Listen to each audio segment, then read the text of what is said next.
നമുക്ക് കുറച്ചധികം തിയറി ആയിട്ടുള്ള കണ്ടന്റ് പഠിക്കാനുള്ള അത്ര ഇൻട്രസ്റ്റിംഗ് ഒന്നും ആയിരിക്കില്ല ചിലപ്പോ, പക്ഷെ ഇതെന്താ വളരെ ഇമ്പോർട്ടന്റ് ആയിട്ടുള്ള ചാപ്റ്റർ ആണ് കേട്ടോ. So genetics and evolution. Introduction ആയിട്ട് തന്നിട്ടുള്ളതില് ജസ്റ്റ് നോക്കേണ്ട കാര്യം ഇതാ. James Dewey Watson and Francis Crick, ഇവര് രണ്ടുപേരുമാണ് DNA സ്ട്രക്ചർ, അതായത് ഡബിൾ ഹെലിക്കലായിട്ടുള്ള DNA സ്ട്രക്ചർ കണ്ടുപിടിച്ച ആൾക്കാർ ആണ് വാട്സണും ക്രിക്കും. അത് മാത്രമാണ് ഇതിൽ ഇമ്പോർട്ടന്റ് ആയിട്ട് പറയാനുള്ളത്. പിന്നെ നമുക്ക് ഇൻട്രൊഡക്ഷൻ ആയിട്ട് കുറച്ച് കാര്യങ്ങൾ ചാപ്റ്ററിൽ പറയാനുണ്ട്. So principles of inheritance and variation. ഇതില് മെൻഡൽ എന്ന് പറയുന്ന ഒരു സയന്റിസ്റ്റിന്റെ 3 ലോസ് ഓഫ് ഇൻഹെറിറ്റൻസ് എന്ന് പറഞ്ഞ് 3 ലോസ് പഠിക്കാനുണ്ട്. പിന്നെ അതിൽ തന്നെ ഒരൊറ്റ കമ്പോണന്റ് അല്ലെങ്കിൽ ഒരു ക്യാരക്ടറിന്റെ ഇൻഹെറിറ്റൻസ്, അതായത് മോണോ ഹൈബ്രിഡ് ക്രോസ് എന്ന് പറയും, അതിനെ കുറിച്ച് പഠിക്കാനുണ്ട്. പിന്നെ 2 ക്യാരക്ടേഴ്സിന്റെ ഇൻഹെറിറ്റൻസ് അല്ലെങ്കിൽ ഡൈ ഹൈബ്രിഡ് ക്രോസ്, പിന്നെ sex determination, mutation, genetic disorders, അതിന്റെ ഇടയ്ക്ക് വേറെ കുറച്ച് ചെറിയ ടോപ്പിക്സ് ഉണ്ട്, റീകോമ്പിനേഷൻ, ലിങ്കേജ്, ഇങ്ങനെയുള്ള കാര്യങ്ങളാണ് ഈ ചാപ്റ്ററിൽ നമുക്ക് പറയാനുള്ളത്. അതിൽ മെന്റൽസിന്റെ ലോയും അതുപോലെ തന്നെ ഈ sex determination and genetic disorders, ഇത് മൂന്നുമാണ് ഇതിൽ ഏറ്റവും ഇമ്പോർട്ടന്റ് ആയിട്ട് വരുന്നത്. നമുക്ക് സ്റ്റാർട്ട് ചെയ്യാം. Have you ever wondered why an elephant always give birth only to a baby elephant and not to some other animals, or why a mango seed forms only a mango plant and not any other plant? Given that they do, or the offspring identical to their parents, or do they show differences in some of their characteristics? Have you ever wondered why siblings sometimes look so similar to each other or sometimes so different? So നമുക്ക് എന്താ, നമ്മൾ ഈ നമ്മുടെ സറൗണ്ടിങ്സിൽ നോക്കി നമുക്കറിയാം, ഒരു ഓർഗാനിസത്തിന്റെ offspring എന്ന് പറയുന്നത് എപ്പോഴും എന്താ, ആ ഓർഗാനിസത്തിനെ പോലെ തന്നെയായിരിക്കും. അതായത് ഇപ്പൊ ഇതിൽ പറഞ്ഞിരിക്കുന്ന ഒരു എലിഫന്റിന് ഒരു കുഞ്ഞുണ്ടാവാണെങ്കിൽ എന്താ, അതൊരു കുഞ്ഞ് എലിഫന്റിനെ പോലെ തന്നെയായിരിക്കും. അതൊക്കെ അതുപോലെ തന്നെ ഒരു മാവിന്റെ അടുത്ത ജനറേഷൻ എന്ന് പറയുന്ന ഒരു കുഞ്ഞ് മാവിന്റെ തന്നെ തൈയായിരിക്കും. അതെന്തുകൊണ്ടാ? അതായത് ഒരു ഓർഗാനിസത്തിൽ നിന്ന് പുതിയൊരു ഓർഗാനിസം ഉണ്ടാവുന്ന സമയത്ത് അതിന്റെ ക്യാരക്ടേഴ്സ് ഒക്കെ സെയിം ആയിരിക്കും. അതിൽ സിമിലാരിറ്റി ഉണ്ടാവും, കുറച്ച് ഡിഫറൻസസും ഉണ്ടാവും. ഇതിനൊക്കെയുള്ള കാരണം എന്താ? അതുപോലെ തന്നെ ചില ഓർഗാനിസത്തിന്റെ കുഞ്ഞുങ്ങൾ എന്തായിരിക്കും, ഓസ്പ്രിങ്സ് ഒക്കെ ഐഡന്റിക്കൽ ആയിരിക്കും, അതായത് സിമിലർ ആയിരിക്കും. എന്നാലും അവർ തമ്മിൽ ചെറിയ ഡിഫറൻസസ് ഒക്കെ ഉണ്ട്. നമുക്ക് മുഴുവനായിട്ടും സിമിലർ ആണെന്നും പറയാനും പറ്റില്ല, എന്നാൽ മൊത്തത്തിൽ ഡിഫറെന്റ് ആണെന്നും പറയാൻ പറ്റില്ല. ഇങ്ങനെയുള്ള കാര്യങ്ങളെ കുറിച്ചൊക്കെ നമുക്ക് പഠിക്കുന്ന ഒരു ബ്രാഞ്ച് ഓഫ് ബയോളജിയാണ് ജനറ്റിക്സ്. അപ്പൊ ഡെഫിനേഷൻ ആയിട്ട് പറയുകയാണെങ്കിൽ നമുക്ക് എന്ത് പറയാൻ പറ്റും? Genetics is the branch of biology dealing with the principles and mechanism of inheritance and variation. അതിൽ ഇൻഹെറിറ്റൻസ് എന്ന് വെച്ചാൽ എന്താ? പേരൻസിൽ നിന്ന് ഓസ്പ്രിങ്ങിലേക്ക് കിട്ടുന്ന ക്യാരക്ടേഴ്സ്, അതിനെയാണ് ഇൻഹെറിറ്റൻസ് എന്ന് പറയുന്നത്. സോ ഈ പേരൻസിൽ നിന്ന് അതിന്റെ കുഞ്ഞുങ്ങൾക്ക് കിട്ടുന്ന ക്യാരക്ടേഴ്സ് അല്ലെങ്കിൽ ട്രേറ്റ്സിന് പറയുന്ന പേരാണ് ഇൻഹെറിറ്റൻസ്. പിന്നെ വേരിയേഷൻ എന്ന് പറയുന്നത് എന്താ? വേരിയേഷൻ എന്ന് വെച്ചാൽ 2 ഓർഗാനിസം, ഒരേ സ്പീഷീസിലെ ഓർഗാനിസം തമ്മിലുള്ള വ്യത്യാസങ്ങൾ, അതിന് എന്തൊക്കെ കാരണമായിരിക്കും ഉണ്ടാകുന്നത്? ഒന്നല്ലെങ്കിൽ അവരുടെ ജീൻസ്, അതിന്റെ ജനറ്റിക് ആയിട്ടുള്ള കോൺസ്റ്റിറ്റ്യൂഷനിലെ ഡിഫറൻസ് കൊണ്ടായിരിക്കാം, അല്ലെങ്കിൽ എന്തെങ്കിലും മ്യൂട്ടേഷൻ സംഭവിച്ചുകൊണ്ട് എന്തെങ്കിലും ചേഞ്ചസ് ഒക്കെ വന്നത് കൊണ്ടായിരിക്കാം. അങ്ങനെ പല കാരണങ്ങൾ കൊണ്ട് വേരിയേഷൻ ഉണ്ടാകാനുള്ള ചാൻസസ് ഉണ്ട്. സോ ജനറ്റിക്സ് എന്ന് വെച്ചാൽ ഇൻഹെറിറ്റൻസിനെയും വേരിയേഷനെയും പറ്റി പഠിക്കുന്ന ഒരു ബ്രാഞ്ച് ഓഫ് ബയോളജിയാണ് ജനറ്റിക്സ്. പിന്നെ ഫാദർ ഓഫ് ജനറ്റിക്സ് എന്ന് പറയുന്നത് നമ്മൾ ഇനി പഠിക്കാൻ പോകുന്ന ഗ്രിഗർ ജോഹാൻ മെൻഡൽ, അദ്ദേഹമാണ് ജനറ്റിക്സിന്റെ ഫാദർ ആയിട്ട് പറയപ്പെടുന്നത്. സോ ഇതിനകത്ത് നോക്കേണ്ട കാര്യം ജനറ്റിക്സിന്റെ ഡെഫിനേഷൻ എന്താണെന്ന് അറിഞ്ഞാൽ മതി. Branch of biology dealing with principles and mechanism of inheritance and variation, അതിനെയാണ് ജനറ്റിക്സ് എന്ന് പറയുന്നത്. The subject deals with the inheritance as well as the variation of characters from parents to offspring. Inheritance is the process by which characters are passed on from parent to progeny. പേരന്റിൽ നിന്ന് പ്രോജനിയിലേക്ക് ക്യാരക്ടേഴ്സിനെ കിട്ടുന്ന ആ ഒരു പ്രോസസ്സിന് പറയുന്ന പേരാണ് inheritance. It is the basis of heredity. Heredity എന്ന് വെച്ചാൽ എന്താ? നമ്മൾ പറയും പാരമ്പര്യമായ, അങ്ങനെയൊക്കെ നമ്മൾ പറയുന്നുണ്ട്. സോ ഈ പാരമ്പര്യമായിട്ട് കിട്ടുന്ന സാധനങ്ങൾ എങ്ങനെയാ? ഇൻഹെറിറ്റഡ് അല്ലെങ്കിൽ ഇൻഹെറിറ്റൻസ് വഴിയാണ് ഹെറിഡിറ്റി ഉണ്ടാവുന്നത്. Variation is the degree by which the progeny differ from the parents, അതായത് പേരൻസിന്റെ ക്യാരക്ടേഴ്സിൽ നിന്നും ഓസ്പ്രിങ്ങിന് ഉണ്ടാവുന്ന വ്യത്യാസം, അതിനെയാണ് അല്ലെങ്കിൽ വേരിയേഷൻ എന്ന് പറയുന്നത്.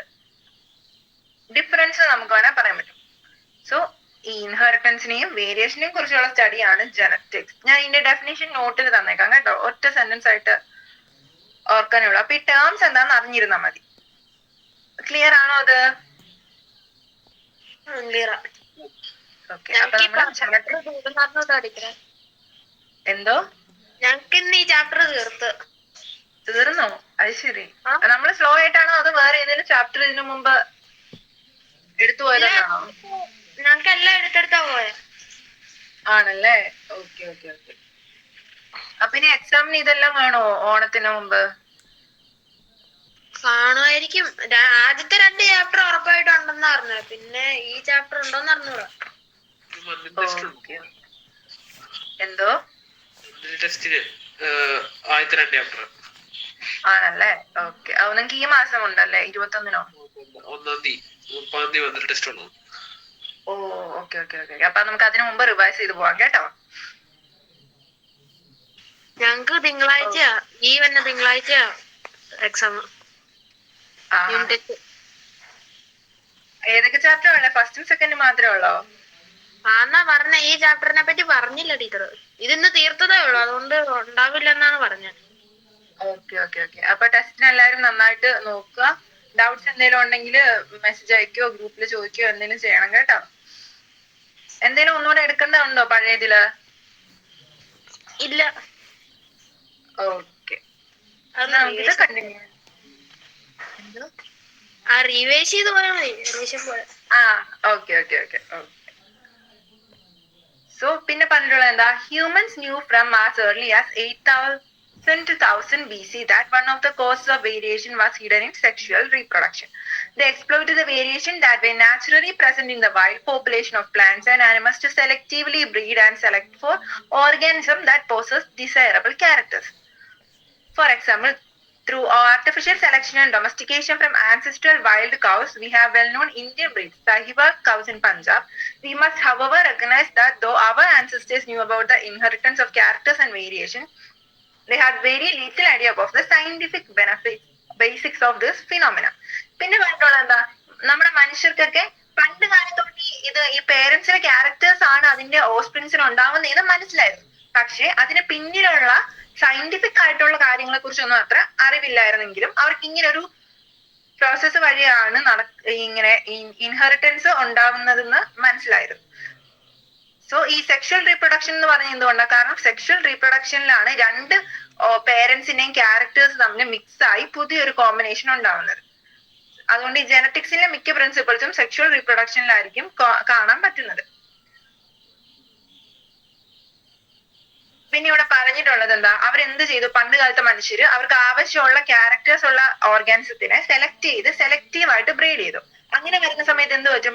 അവർക്ക് ആവശ്യമുള്ള ഡിസൈറബിൾ ആയിട്ടുള്ള ക്യാരക്ടേഴ്സ് ആയിരിക്കും പുതുതായിട്ടുണ്ടാവുന്ന ഓസ്പ്രിങ്സിൽ ഉണ്ടാവുക. അങ്ങനെയാണ് സഹിവാൽ കൗസ് എന്ന് പറയുന്ന ഒരു സ്പീഷ്യസിനെ, ഒരു ടൈപ്പ് ഓഫ് കൗസിനെയൊക്കെ സെലക്റ്റീവ് ബ്രീഡിങ് അല്ലെങ്കിൽ കണ്ടിന്യൂസ് ആയിട്ടുള്ള സെൽഫ് ക്രോസിംഗ് വഴിയാണ് പ്രൊഡ്യൂസ് ചെയ്തിരിക്കുന്നത്. പിന്നെ നമുക്ക് ഇതിന്റെ സയന്റിഫിക് ആയിട്ടുള്ള കാര്യങ്ങളെ കുറിച്ച് വേണം പഠിക്കാൻ. അത് ജസ്റ്റ് ഇൻട്രൊഡക്ഷൻ ആയിട്ട് അത്രയും പറഞ്ഞതേ ഉള്ളൂ. അത് ജസ്റ്റ് അതിൽ നിന്ന് ജസ്റ്റ് നമുക്ക് എന്തായിരുന്നു ഓരോ ഡെഫിനേഷൻ മാത്രം അറിഞ്ഞിരുന്നാൽ മതി. പിന്നെ മെൻഡൽസ് ലോ ഓഫ് ഇൻഹെറിറ്റൻസ്, ഇത് ഇമ്പോർട്ടന്റ്. ഇത് പഠിക്കുന്നതിന് മുമ്പ് നമുക്ക് കുറച്ച് ടേംസ് പഠിച്ചാലോ? അതിൽ ഒന്നാമത്തെയാണ് DNA. DNA എന്താന്ന് എല്ലാവർക്കും അറിയാലോ. എന്താ DNA?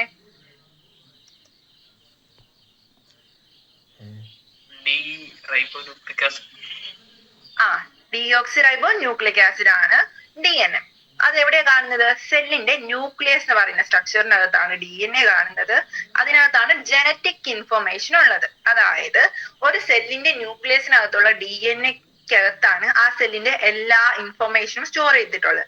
അത് കൊണ്ട് എന്ത് പറ്റും? റീപ്രൊഡ്യൂസ് ചെയ്യുന്ന സമയത്ത് അതിനകത്തെ ക്രോമസോംസ് സ്പ്ലിറ്റ് ചെയ്ത് അതിന്റെ ജനറ്റിക് ആയിട്ടുള്ള ഇൻഫർമേഷൻ അടുത്ത ഓഫ്സ്പ്രിങ് അല്ലെങ്കിൽ അടുത്ത ജനറേഷനിലേക്ക് വരുന്നത് ജനറ്റിക് മെറ്റീരിയൽ ആയിട്ടുള്ള DNA വഴിയാണ്. സോ DNA-ക്കകത്താണ് ജനറ്റിക് ആയിട്ടുള്ള ഇൻഫർമേഷൻ ഉള്ളത്. നമ്മളൊക്കെ അറിയാം DNA-ക്ക് എന്ത് സ്ട്രക്ചറാണ്? Double helix. ഇതുണ്ട് ഒരു ഡബിൾ ഹെലിക്കൽ ആയിട്ടുള്ള സ്ട്രക്ചറാണ്. പിരിയൻ ഗോവേണി എന്നൊക്കെ പറയും, പിരിയൻ ഗോവേണി മാതൃക എന്നൊക്കെ പറയും. സോ ഡബിൾ ഹെലിക്കൽ സ്ട്രക്ചറാണ് DNA-ക്ക് ഉള്ളത്. പിന്നെ ക്രോമസോം എന്ന് വെച്ചാല് സെല്ലിനകത്ത് ഈ DNA ഒക്കെ എങ്ങനെയാ അതൊരു കോയിൽഡ് ആയിട്ടുള്ള രീതിയിലാണ് ഈ DNA ന്യൂക്ലിയസിനകത്ത് അറേഞ്ച് ചെയ്തിട്ടുള്ളത്. ആ ഒരു അറേഞ്ച് ചെയ്ത സ്ട്രക്ചറിന് പറയുന്ന പേരാണ് ക്രോമസോം. സോ ക്രോമസോം എന്ന് പറയുന്നത് DNA കോയിൽഡ് സ്ട്രക്ചർ.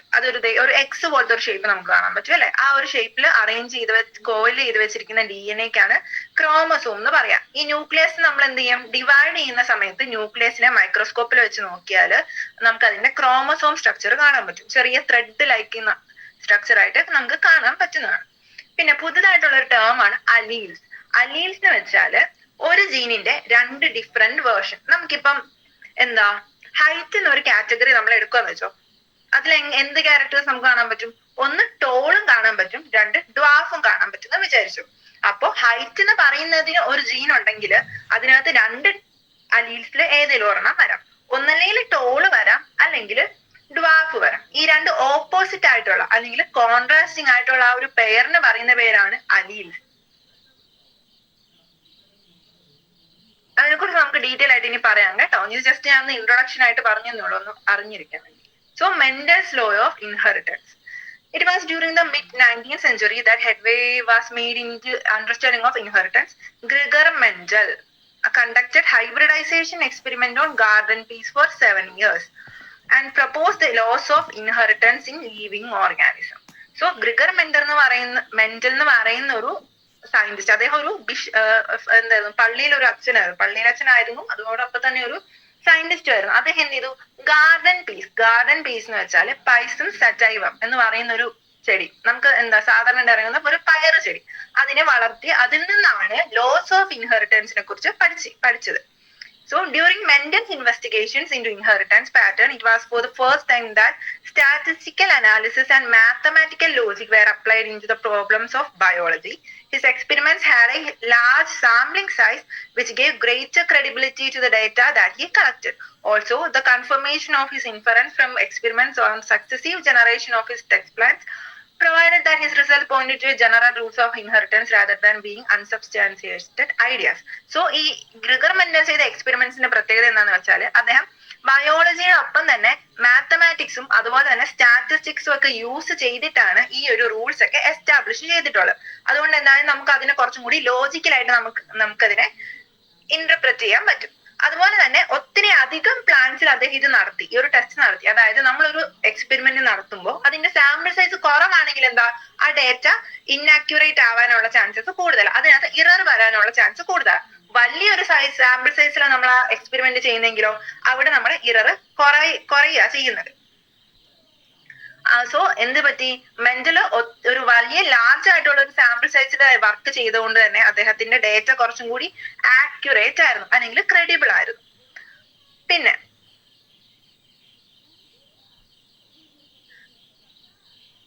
അദ്ദേഹം എന്താ ചെയ്തത്, വെറുതെ ഇങ്ങനെ കുറച്ച് ലോസ് പ്രൂവ് ചെയ്യുകയല്ല ചെയ്തത്. അദ്ദേഹം എന്ത് ചെയ്തു,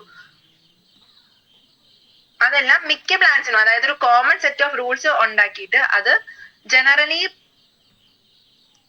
ഇൻഹെറിറ്റൻസിന്റെ ലോസ് ആയിട്ട് അദ്ദേഹത്തിന് പ്രൂവ് ചെയ്യാൻ സാധിച്ചു. അതായത് ഇപ്പൊ പീ പ്ലാന്റിൽ നടത്തിയ എക്സ്പെരിമെന്റ് ആണെങ്കിൽ അത് പീ പ്ലാന്റിൽ മാത്രമല്ല ശരിയായിട്ടുള്ളത്, നമുക്ക് കുറച്ച് എക്സെപ്ഷൻസിനെ കുറിച്ച് പറയാനുണ്ട്.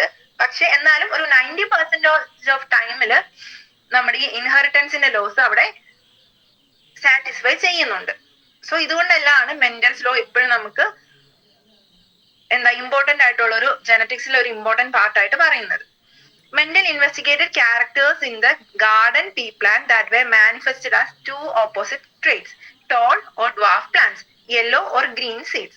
So Mendel എന്താ ചെയ്തത്, അദ്ദേഹം ഒരു സെറ്റ് ഓഫ് ക്യാരക്ടേഴ്സ് എടുത്തു, ഓൾമോസ്റ്റ് 7 സെറ്റ് ഓഫ് ക്യാരക്ടേഴ്സ് എടുത്തു. അതിനകത്ത് തന്നെ ഓപ്പോസിറ്റ് ആയിട്ടുള്ള ക്യാരക്ടേഴ്സിനെയാണ് അദ്ദേഹം സ്റ്റഡി ചെയ്തത്. അതായത് ടോൾ ആൻഡ് ഡ്വാഫ്, അതായത് പൊക്കമുള്ള ചെടികളും പൊക്കം കുറഞ്ഞ ചെടികളും. ഇതൊരു കോൺട്രാസ്റ്റിംഗ് ക്യാരക്ടേഴ്സ് എന്ന് വെച്ചാൽ, കോൺട്രാസ്റ്റിംഗ് എന്ന് വെച്ചാൽ ഇത്രയേ ഉള്ളൂ, ജസ്റ്റ് ഓപ്പോസിറ്റ് ക്യാരക്ടേഴ്സ് നോർത്താൽ മതി. അതിനെയാണ് കോൺട്രാസ്റ്റിംഗ് ക്യാരക്ടേഴ്സ് എന്ന് പറയുന്നത്. പിന്നെ സീഡ്സിലാണെങ്കിലോ, സീഡ്സിൽ ഒന്നല്ലെങ്കിൽ യെല്ലോ സീഡ് ആവാം, അല്ലെങ്കിൽ ഗ്രീൻ സീഡ് ആവാം. അത് രണ്ടും ഒരു പെയർ ഓഫ് കോൺട്രാസ്റ്റിംഗ് ക്യാരക്ടേഴ്സ്. അതുകൊണ്ട് തന്നെ അദ്ദേഹത്തിന് ഒരു സെറ്റ് ഓഫ് റൂൾസ് എസ്റ്റാബ്ലിഷ് ചെയ്യാൻ പറ്റി. അതായത് ടോൾ ടൈപ്പ് ഓഫ് പ്ലാന്റ്സ് ആ കിട്ടുന്നെങ്കിൽ അദ്ദേഹത്തിന് അതിനെ ഒന്ന് കാറ്റഗറൈസ് ചെയ്യാൻ പറ്റി. അതേസമയം ഡ്വാഫ് ആണെങ്കിൽ അതിനെ വേറൊരു കാറ്റഗറി ആയിട്ട് മനസ്സിലാക്കാൻ പറ്റി. അതിനു വേണ്ടിയിട്ടാണ് ഇതുപോലെയുള്ള ക്യാരക്ടേഴ്സിനെ എടുത്തത്. Mendel conducted such artificial pollination or cross pollination experiments using several true breeding pea lines.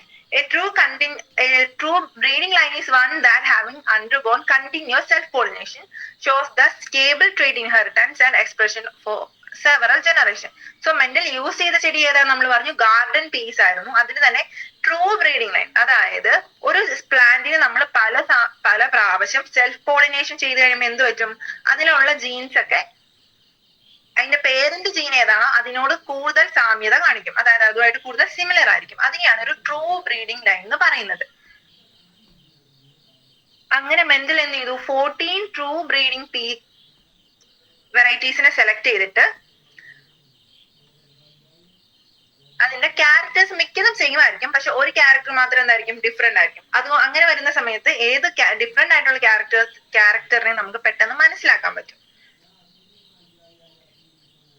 So അതില് ഇനി മെന്റൽ സെലക്ട് ചെയ്ത കോൺട്രാസ്റ്റിംഗ് ആയിട്ടുള്ള ക്യാരക്ടേഴ്സ് ഏതൊക്കെയാണെന്ന് നമ്മൾ ഇനി പറയാൻ പോകുന്നത്. ഇത് ഇമ്പോർട്ടന്റ് ആണ് കേട്ടോ, ഏതൊക്കെയാണെന്ന് നമ്മളോട് ചോദിക്കും.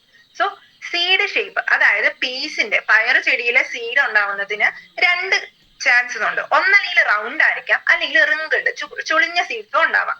അതിൽ റൗണ്ട് ആയിട്ടുള്ള സീഡ്സ് എന്താ ഡോമിനന്റ് ആയിരിക്കും, റിങ്കിൾഡ് റിസസീവ് ആയിരിക്കും. ഈ ഡോമിനന്റ് റിസസീവ് എന്താണെന്ന് അറിയാവോ?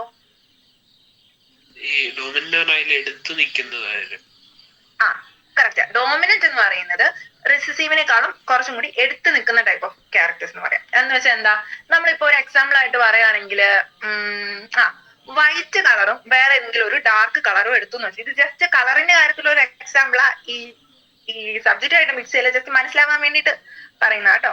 സോ ഡോമിനന്റ് ആയിട്ടുള്ള ഒരു കളറ് എടുത്തു, അതുപോലെ തന്നെ ഒരു വൈറ്റ് കളറും എടുത്തു. ഈ വൈറ്റിന്റെ കൂടെ ഏത് കളർ മിക്സ് ചെയ്താലും നമുക്ക് എന്താ ആ ഡോമിനന്റ് ആയിട്ടുള്ള കളറിന്റെ മിക്സ് ആയിരിക്കല്ലേ കിട്ടുന്നത്. അവിടെ വൈറ്റ് കളർ അങ്ങനെ വൈറ്റ് ആയിട്ട് നിക്കത്തില്ല, എക്സ്പ്രസ് ചെയ്യാൻ പറ്റത്തില്ല, കാരണം ഓപ്പോസിറ്റ് ആയിട്ടുള്ള ഡോമിനന്റ് കളർ ആയതുകൊണ്ട്. അതുപോലെ തന്നെ ഇവിടെ നമ്മളിപ്പോ ഒരു ക്യാരക്ടർ എടുക്കുന്ന സമയത്ത് ഡോമിനന്റ് ട്രൈറ്റിന് എന്താ ഒറ്റയ്ക്ക് നിന്നാലും ഡോമിനന്റ് ആയിരിക്കും, അത് വേറെ ആരെങ്കിലും കൂടെ നിന്നാലും ഡോമിനന്റ് തന്നെയായിരിക്കും. പക്ഷെ റിസസീവിന്റെ പ്രത്യേകത എന്താ, റിസസീവിന് ഒറ്റയ്ക്ക് നിന്നാൽ മാത്രമേ അതിനെ എക്സ്പ്രസ് ചെയ്യാൻ പറ്റുള്ളൂ. അതായത് നമുക്ക് ഞാൻ പറഞ്ഞു അലീൽസ് 2 എണ്ണം ഉണ്ട് ഓപ്പോസിറ്റ് ആയിട്ടുള്ള വരാന്നൊക്കെ പറഞ്ഞല്ലേ. സോ ഇപ്പൊ ഒരു അലീല് ടോൾ ക്യാപിറ്റൽ സി എന്ന് വെച്ചാല് ഡോമിനന്റ് ആയിട്ടുള്ള ടോളും സ്മോൾ സി എന്ന് വെച്ചാല് റിസസീവ് ആയിട്ടുള്ള അലീലുമാണെന്ന് വിചാരിച്ചു. അതില് ഈ ക്യാപിറ്റൽ സിക്ക് ഒറ്റയ്ക്ക് നിന്നാലും ഡോമിനന്റ് ആയിട്ടുള്ള സ്വഭാവമായിരിക്കും കാണിക്കുന്നത്, ചെറിയ ടീയുടെ കൂടെ നിന്നാലും എന്താ അത് രണ്ടും ഡോമിനന്റ് ആയിട്ടുള്ള ടോൾ എന്ന് പറയുന്ന സ്വഭാവമായിരിക്കും കാണിക്കുന്നത്. അതേസമയം സ്മോൾ ടീക്ക് എന്താ, സ്മോൾ ടീക്ക് 2 സ്മോൾ ടീ ഒരുമിച്ച് വന്നാൽ മാത്രമേ അവിടെ ഡ്വാർഫ് എന്ന് പറയുന്ന അല്ലെങ്കിൽ ഷോർട്ട് എന്ന് പറയുന്ന ക്യാരക്ടറിനെ കാണിക്കാൻ പറ്റുള്ളൂ. ക്യാപിറ്റൽ ടീ അതിന്റെ കൂടെ വന്നാൽ അത് എന്തായി പോകും, അത് ടോൾ എന്ന് പറയുന്ന ക്യാരക്ടർ ആയിട്ട് മാറും. അതിനെയാണ് ഡോമിനന്റ് ആൻഡ് റിസസീവ് എന്ന് പറയാം. പിന്നെ നമ്മൾ എഴുതുമ്പോൾ ഒരു പ്രത്യേകതയുണ്ട്, നമ്മളിപ്പോ പറഞ്ഞു ഡോമിനന്റ് റിസസീവ് എന്താ ഓപ്പോസിറ്റ് ആയിട്ടുള്ള ക്യാരക്ടേഴ്സ് ആയിരിക്കും എന്ന് പറഞ്ഞു. പക്ഷെ നമ്മൾ എഴുതുന്ന സമയത്ത് ഏതെങ്കിലും ഒരെണ്ണത്തിന്റെ ലെറ്റർ മാത്രമേ നമ്മൾ യൂസ് ചെയ്യാറുള്ളൂ. ഇപ്പൊ നമ്മളിപ്പോ ടോളിന്റെ ക്യാപിറ്റൽ ടി എടുത്തില്ലേ, ഈ ക്യാപിറ്റൽ ടി എന്ന് പറയുന്നത് ഡോമിനന്റിന്റെ ആണെന്നും പറഞ്ഞ് നമുക്ക് എന്താ റിസസീവിന് R എടുക്കാം, അല്ലെങ്കിൽ ഡ്വാർഫിന്റെ D എടുക്കാൻ പറ്റില്ല. അതിന് സ്മോൾ ലെറ്റർ, അതായത് സ്മോളർ കേസിലുള്ള ലെറ്റർ വേണം എടുക്കാൻ. ഡോമിനന്റിനും റിസസീവിനും ഒരേ ലെറ്റർ വേണം യൂസ് ചെയ്യാൻ, പക്ഷെ അതിന്റെ കേസ് വ്യത്യാസം ഉണ്ടാവും. ഡോമിനന്റ് എന്തായിരിക്കും, ക്യാപിറ്റൽ ആയിരിക്കും, റിസസീവ് ഷോർട്ട് അല്ലെങ്കിൽ എന്താ സ്മോൾ ലെറ്ററും ആയിരിക്കും. ഇത് മനസ്സിലായോ ഈ ഡോമിനന്റ് റിസസീവിന്റെയും?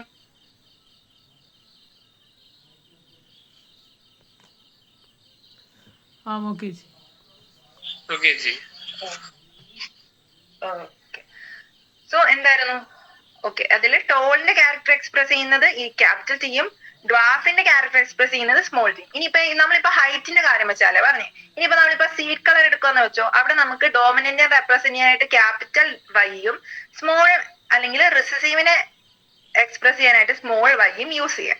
ജസ്റ്റ് നമ്മളൊന്ന് ഓർത്തിരുന്നാൽ മതി. ക്യാപിറ്റൽ എന്ന് പറഞ്ഞാൽ എപ്പോഴും ഡോമിനന്റ് ആയിരിക്കും, റിസസീവ് എപ്പോഴും എന്താ സ്മോൾ ലെറ്ററും ആയിരിക്കും. ഇനി നമുക്ക് മെന്റൽ എടുത്ത ട്രേറ്റ്സിനകത്തേക്ക് വരാം. മെന്റൽ എടുത്ത ട്രേറ്റ്സില് നോക്കി റൗണ്ട് ആണെങ്കിൽ ഡോമിനന്റ്, റിങ്കിൾഡ് ആണെങ്കിൽ റിസസീവ്. അതുപോലെ തന്നെ സീഡ് കളർ, സീഡിന്റെ കളർ എന്താ, സീഡിന്റെ കളർ യെല്ലോ ആണെങ്കിൽ അതെന്താ ഡോമിനന്റ് ട്രേറ്റ് ആയിരിക്കും, ഗ്രീൻ എന്ന് വെച്ചാല് റിസസീവ് ആയിരിക്കും. പിന്നെ ഫ്ലവറിന്റെ കളർ വയലറ്റും വൈറ്റും, അതിൽ വയലറ്റ് ഡോമിനന്റും വൈറ്റ് റിസസീവും. പിന്നെ പോഡിന്റെ ഷേപ്പ്, പോഡ് ഷേപ്പ് എന്ന് പറയുന്നത് ഫുൾ, അതായത് നല്ല നീളത്തിലുള്ള, അതിന്റെ ഇടയ്ക്ക് എന്താ ചെറിയ ചെറിയ ഷേപ്പ് വ്യത്യാസം ഇല്ലാത്ത ഒരു സ്ട്രെയിറ്റ് ആയിട്ടുള്ള ഒരു പോഡാണെങ്കിൽ അത് ഫുൾ എന്ന് പറയും. അതേസമയം എന്താ കോൺസ്ട്രിക്റ്റഡ്, അതിനിടയ്ക്ക് ഇങ്ങനെ ആ പീയുടെ സീഡിന് അനുസരിച്ച് ചെറിയ വ്യത്യാസം ഉണ്ടെങ്കിൽ അതിന് കൺസ്ട്രിക്റ്റഡ് എന്നും പറയും. പോഡ് ഷേപ്പ് ഫുൾ ആണെങ്കിൽ ഡോമിനന്റും കൺസ്ട്രിക്റ്റഡ് ആണെങ്കിൽ റിസസീവും ആയിരിക്കും. പിന്നെ പോഡ് കളർ എന്താവാം, ഗ്രീനും ആവാം യെല്ലോയും ആവാം. അതിൽ ഗ്രീൻ ആണെങ്കിൽ ഡോമിനന്റ്, യെല്ലോ ആണെങ്കിൽ റിസസീവ്.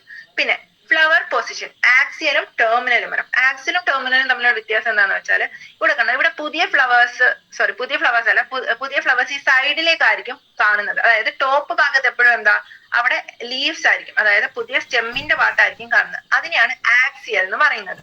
ടെർമിനൽ എന്ന് വെച്ചാൽ അതിന്റെ എൻഡില് അല്ലെങ്കിൽ എന്തിനാണോ നമ്മൾ ടെർമിനൽ എന്ന് പറയാം, ആ ടെർമിനൽ ആയിട്ടുള്ള റീജിയനില് ഫ്ലവേഴ്സ് ഉണ്ടാവുകയാണെങ്കിൽ അതിന് ടെർമിനൽ ഫ്ലവേഴ്സ് എന്നും പറയും. സോ ആക്സിൽ എന്ന് വെച്ചാൽ സ്റ്റെമ്മിന്റെ രണ്ട് സൈഡിലായിട്ടും കാണും.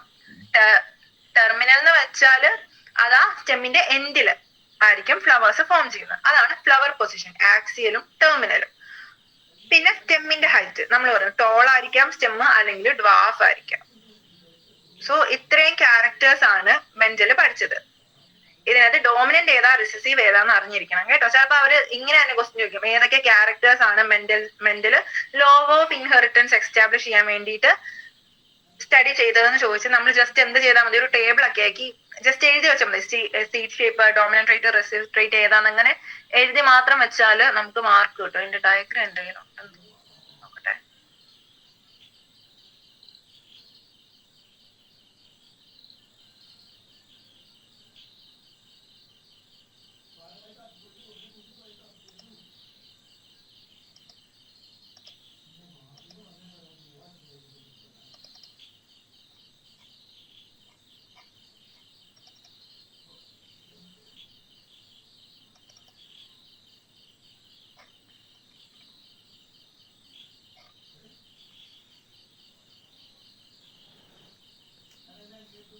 ഓക്കെ, ഇതുപോലൊരു ടേബിൾ ആയിട്ട് എഴുതി വെച്ചാൽ മതി, പടമൊന്നും ഇല്ലാണ്ട്. അന്നേരം നമുക്ക് അതിന്റെ ക്യാരക്ടേഴ്സ് ഏതൊക്കെയാന്ന് പറയാൻ പറ്റും. ക്ലിയർ ആയോ ക്യാരക്ടേഴ്സ് ഒക്കെ? അത് ടെക്സ്റ്റിൽ തന്നെ ടേബിൾ കൊടുത്തിട്ടുണ്ട് 5.1. അത് ചിലപ്പോഴേ ചോദിക്കാറുള്ളൂ. മിക്കതും മെയിൻ ആയിട്ട് ഞാൻ ചോദിക്കുന്ന ക്വസ്റ്റ്യൻ എന്ന് പറഞ്ഞാൽ മെന്റലിന്റെ ആ 3 ലോസ് ഏതൊക്കെയാണെന്നായിരിക്കും കേട്ടോ. ഈ ടേബിൾ 5.1 അതൊന്ന് നോട്ട് ചെയ്ത് വെച്ചാൽ മതി.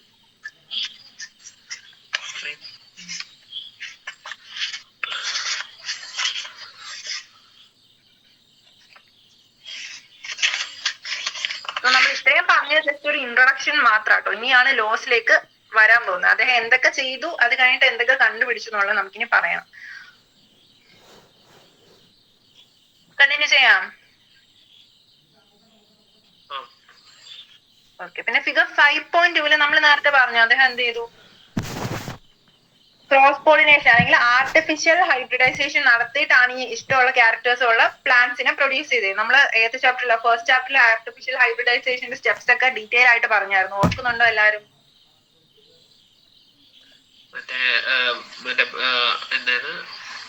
ഫസ്റ്റ് പേരന്റ് ഇതിനെ ചെയ്യും, പിന്നെ ഇമാക്കുലേഷൻ, അതന്നെ പറഞ്ഞു, ബഡിങ്, പിന്നെ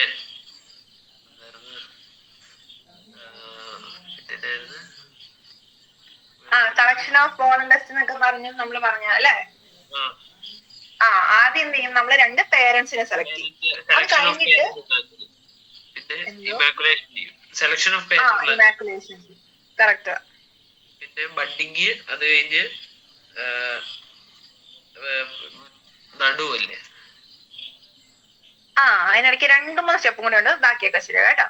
നമ്മൾ ആദ്യം എന്ത് ചെയ്യും, നമ്മൾ ആവശ്യമുണ്ട് നമുക്ക് ഡിസൈറബിൾ ആയിട്ടുള്ള പേരിങ് പ്ലാന്റ്സിനെ എടുക്കും. ഇദ്ദേഹം ഇവിടെ കണ്ടു, ഇവിടെ ഒരു ഫ്ലവറിനെ അവർ കാണിച്ചിട്ടുണ്ട്. എന്നിട്ട് അതില് ഫീമെയിൽ ഫ്ലവറിന് അല്ലെങ്കിൽ മെയിൽ ഫ്ലവറും ഒരു ഫീമെയിൽ ഫ്ലവറും നമ്മൾ എടുക്കും. അതിൽ മെയിൽ ഫ്ലവറിനെ ഇമാസ്കുലേഷൻ നാം ചെയ്യും. അതായത് നമ്മൾ 2 പേരൻസിനെ എടുക്കും. അതിനകത്ത് ഒരു ഫ്ലവറിനെ നമുക്ക് എന്താക്കണം, അതിനകത്ത് ആന്തറിനെ റിമൂവ് ചെയ്യണം. കാരണം അതിലെ സെൽഫ് പോളിനേഷൻ നമുക്ക് പ്രിവെന്റ് ചെയ്യാൻ വേണ്ടിയിട്ടാണ്. അപ്പൊ സെൽഫ് പോളിനേഷൻ പ്രിവെന്റ് ചെയ്യാനായിട്ട് അതിലെ ഫീമെയിൽ പേരന്റിന്റെ ആന്തറിനെ റിമൂവ് ചെയ്ത് കളയും. അതിനെയാണ് ഇമാസ്കുലേഷൻ നമ്മൾ പറയാം. പിന്നെ എന്ത് ചെയ്യും, മെയിൽ പേരന്റ് നമ്മൾ സെലക്ട് ചെയ്തിട്ടുള്ള മെയിൽ പേരന്റിലെ പോളൻസിനെ യൂസ് ചെയ്ത് ട്രാൻസ്ഫർ ചെയ്ത് പോളിനേഷൻ നടത്തുന്നു. അപ്പോൾ ഈ ഫ്ലവറിലെ പോളിനേഷൻ നടത്തി എന്നിട്ട് അത് എന്ത് ചെയ്യും, അതിൽ നിന്ന് സീഡ്സ് ഉണ്ടാവും. ആ സീഡ്സിന് ക്യാരക്ടേഴ്സ് ഏതിന്റെ ക്യാരക്ടേഴ്സ് ആയിരിക്കും, ഇത് രണ്ടിന്റെയും മിക്സ് ആയിട്ടുള്ള ക്യാരക്ടേഴ്സ് ആയിരിക്കും കിട്ടുന്നത്.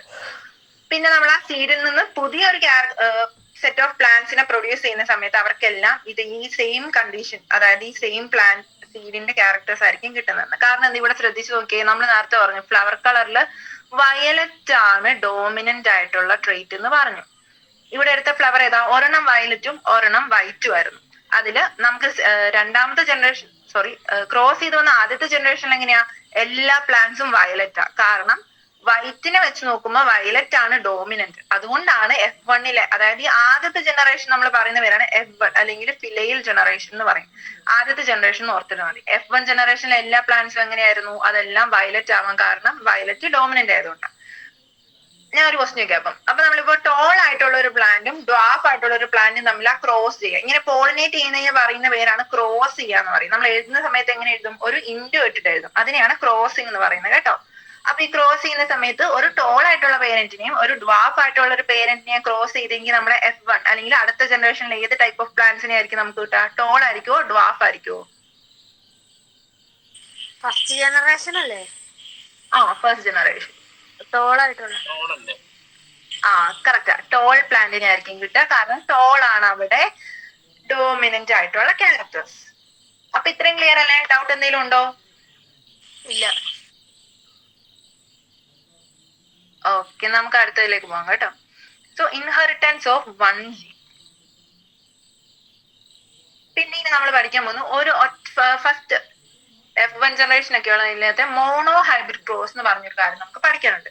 മോണോ ഹൈബ്രിഡ് ക്രോസ് എന്ന് വെച്ചാൽ എന്താ, അവിടെ ഏതെങ്കിലും ഒരു സിംഗിൾ ക്യാരക്ടറിനെ മാത്രമേ നമ്മൾ ഫോക്കസ് ചെയ്യുള്ളൂ. അതായത് ഏതെങ്കിലും ഒരു ജീനിനെ, അതായത് ജീൻ കാരണമാണല്ലോ ക്യാരക്ടേഴ്സ് ഉണ്ടാവും. അപ്പൊ ഒന്നില് ഒരു ജീനെ എന്ന് പറയാം, അല്ലെങ്കിൽ ഒരു ക്യാരക്ടറിനെ മാത്രം ഫോക്കസ് ചെയ്ത് നമ്മളൊരു ക്രോസ് നടത്തുന്നു. അതിനെയാണ് മോണോ ഹൈബ്രിഡ് ക്രോസ്.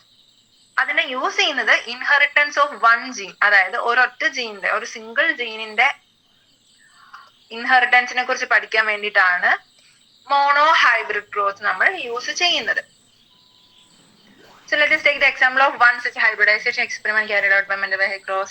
Okay, എന്തിനെ ക്രോസ് ചെയ്ത്, ടോൾ ആൻഡ് ഡ്വാഫ് പീ പ്ലാന്റിനെ ക്രോസ് ചെയ്തു. അതുവഴി എന്തിനെ കുറിച്ച് സ്റ്റഡി ചെയ്യാനായിരുന്നു, inheritance of 1 gene. Inheritance of 1 ജീനിനെ കുറിച്ച് പഠിക്കാൻ വേണ്ടി ടോൾ പ്ലാന്റിനെയും ഡ്വാഫ് പ്ലാന്റിനെയും തമ്മിൽ ക്രോസ് ചെയ്തു. He collected the seeds produced and as a result of this cross and grew them into the generate plants of the first hybrid generation. First hybrid generation എന്ന് വെച്ചാൽ എന്താ, നമ്മൾ ഇവിടെ നിന്ന് പേരൻസിൽ നിന്ന് ഉണ്ടാവുന്ന സീഡ്സിനെ ഫസ്റ്റ് ആയിട്ടുള്ള ആ സീഡ്സിൽ നിന്ന് ഉണ്ടാവുന്ന ആദ്യത്തെ ജനറേഷൻ എന്ന് പറയുന്ന പേരാണ് ഫസ്റ്റ് ഹൈബ്രിഡ് ജനറേഷൻ. അതിന് പറയുന്ന പേരാണ് ഫിലയിൽ പ്രോജനി അല്ലെങ്കിൽ F1 ജനറേഷൻ എന്ന് നമ്മൾ പറയും. ജസ്റ്റ് ഇനിയിപ്പോ നമ്മൾ F1 എന്ന് മാത്രമേ എല്ലായിടത്തും ഇനി പറഞ്ഞു പോട്ടുള്ളൂ കേട്ടോ. സോ ഫസ്റ്റ് ഹൈബ്രിഡ് ജനറേഷൻ എന്ന് പറയുന്ന പേരാണ് ഫിലയിൽ പ്രോജനി അല്ലെങ്കിൽ F1 ജനറേഷൻ എന്ന് പറയും. Mendel observed that all the F1 progeny plants were tall. നമ്മൾ പറഞ്ഞല്ലേ എല്ലാ പ്ലാന്റ്സും ടോൾ ആയിരിക്കും. കാരണം എന്താ, ടോൾ ആണ് ഡോമിനന്റ് ആയിട്ടുള്ളത്. And none of them were dwarf. അത് കഴിഞ്ഞുള്ള ജനറേഷനിൽ ഡ്വാഫ്നെസ് അല്ലെങ്കിൽ റിസസീവ് ആയിട്ടുള്ള ക്യാരക്ടർ എന്തായിരുന്നു, ആബ്സെന്റ് ആയിരുന്നു. He made similar observation for other pairs of traits. He found that the F1 always resembled either one of the parent and that the trait of the other parent was not seen in them. So ഇങ്ങനെ ഒരു experiment നടത്തുന്നത് വഴി മെന്റലിന് എന്ത് മനസ്സിലായി, F1-ല് ഏതെങ്കിലും ഒരു പേരന്റിന്റെ character മാത്രമേ നമുക്ക് കാണാൻ പറ്റുള്ളൂ, മറ്റേ പേരന്റ് ക്യാരക്ടർ എന്തായിരിക്കും അവിടെ ആബ്സെന്റ് ആയിരിക്കും. കാരണം ഇങ്ങനെ പറയുന്നത് എന്താന്ന് വെച്ചാൽ നമുക്ക് അന്ന് എന്താ ഈ ഒരു എക്സ്പെരിമെന്റിന്റെ റിസൾട്ട് കിട്ടുന്ന സമയത്ത് ഡോമിനന്റിന്റെയും റിസസീവിന്റെ കാര്യമൊന്നും നമുക്ക് അത്ര അറിയത്തില്ലായിരുന്നു. അതുകൊണ്ടാണ് ജസ്റ്റ് ഇങ്ങനെ പറയുന്നത്. എന്താണ്, ഏതെങ്കിലും ഒരു പേരന്റിനെ പോലെ ആയിരിക്കും, അതായത് F1 പ്രോജനി ഏതെങ്കിലും ഒരു പേരന്റിനെ റിസംബിൾ ചെയ്യും, മറ്റേ പേരന്റ് ക്യാരക്ടേഴ്സ് അവിടെ ആബ്സെന്റും ആയിരിക്കും. പിന്നെ അദ്ദേഹം എന്ത് ചെയ്തു, ഈ F1 ജനറേഷനെ സെൽഫ് പോളിനേറ്റ് ചെയ്തു. സെൽഫ് പോളിനേറ്റ് ചെയ്യാന്ന് വെച്ചാൽ ഈ F1-ൽ ഉണ്ടാകുന്ന പ്ലാന്റ്സ് എല്ലാം സെയിം ആന്ന് പറഞ്ഞല്ലേ, ആ സെയിം പ്ലാന്റ്സിനെ എല്ലാം കൂടി വീണ്ടും ഒരു ക്രോസ് ചെയ്യുക. അതിനെയാണ് സെൽഫ് പോളിനേറ്റഡ് F1 ക്രോസ്. അതിൽ നിന്ന് എന്തുണ്ടാവും, അതിൽ നിന്ന് F2 ജനറേഷൻ ഉണ്ടാവും. നമുക്കിനി ഡയഗ്രാം ആയിട്ട് നോക്കാം കേട്ടോ, ഇത് വായിച്ചു കഴിഞ്ഞിട്ട്. So Mendel then self-pollinated the tall F1 plants and to his surprise found that in the F-phylale 2 അല്ലെങ്കിൽ F2 generation some of the offsprings were dwarf. The characters that was not seen in the F1 generation was now expressed. The proportion of the plants that were dwarf were in 1/4 of the F2 plants while 3/4 of the two plants were tall. The tall and dwarf traits were identical to their parental type and did not show any blending. That is, all the offsprings were either tall or dwarf. None of them were in between the heights. So പിന്നെ പറഞ്ഞിട്ടുള്ളത് അദ്ദേഹം എന്ത് ചെയ്തു, F1 ജനറേഷനിലെ എല്ലാം toll ആന്ന് പറഞ്ഞാൽ toll ആയിട്ടുള്ള രണ്ട് പ്ലാന്റ്സിനെ തമ്മിൽ ക്രോസ് ചെയ്തു. സോ ടോൾ പ്ലാന്റും ഡ്വാർഫ് പ്ലാന്റും ക്രോസ് ചെയ്ത് നമ്മളൊരു F1 ജനറേഷൻ ഉണ്ടാക്കി. F1 ജനറേഷനിൽ എല്ലാ പ്ലാന്റ്സും ടോൾ ആയിരുന്നു. അതിനെ സെൽഫ് ക്രോസ് ചെയ്തു അല്ലെങ്കിൽ സെൽഫിങ് ചെയ്തു എന്ന് പറയും. കാരണം എന്താ, എല്ലാ പ്ലാന്റ്സിനും ഒരേ ക്യാരക്ടേഴ്സ് തന്നെയല്ലേ, ഒരേപോലുള്ള രണ്ട് പ്ലാന്റ്സിനെ തമ്മിൽ ക്രോസ് ചെയ്യുന്ന പ്രോസസ്സിന് പറയുന്ന പേരാണ് സെൽഫിങ് അല്ലെങ്കിൽ സെൽഫ് ക്രോസിനെ പ്രൊഡ്യൂസ് ചെയ്യാന്ന് നമ്മൾ പറയും. സോ അങ്ങനെ വരുന്ന ജനറേഷൻ, അതായത് F1 ജനറേഷൻ കഴിഞ്ഞു, F1 കഴിഞ്ഞാൽ അടുത്ത ജനറേഷൻ എന്ന് പറയുന്ന പേരാണ് F2 ജനറേഷൻ. F2 ജനറേഷനിൽ എങ്ങനെ ആയിരുന്നു അദ്ദേഹത്തിന് റിസൾട്ട് കിട്ടിയത്? അവിടെ ടോൾ പ്ലാന്റ്സും ഉണ്ടായിരുന്നു, ഡ്വാർഫ് പ്ലാന്റ്സും ഉണ്ടായിരുന്നു. ആൻഡ് അവർ തമ്മിൽ ഒരു സ്പെസിഫിക് റേഷ്യോയിലാണ് വന്നത്. അതായത് 4 പ്ലാന്റ്സ് ഉണ്ടെങ്കിൽ അതിൽ 3 പ്ലാന്റ്സ് ടോൾ ആയിരിക്കും, ഒരു പ്ലാന്റ് ഡ്വാർഫ് ആയിരിക്കും.